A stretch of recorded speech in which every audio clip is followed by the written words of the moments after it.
कसा फासयो तुझा,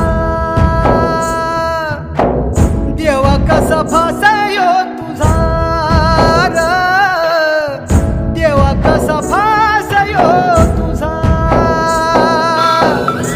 सगळी क्रिएशन बाकीच्यांची कलावंतांची सगळी थांबली तरी चालते, पण शेतकऱ्याने जर आपलं पिकवणं थांबवलं ना तर जगाचे वाटलं. त्यामुळं farmer is the best creator in the world.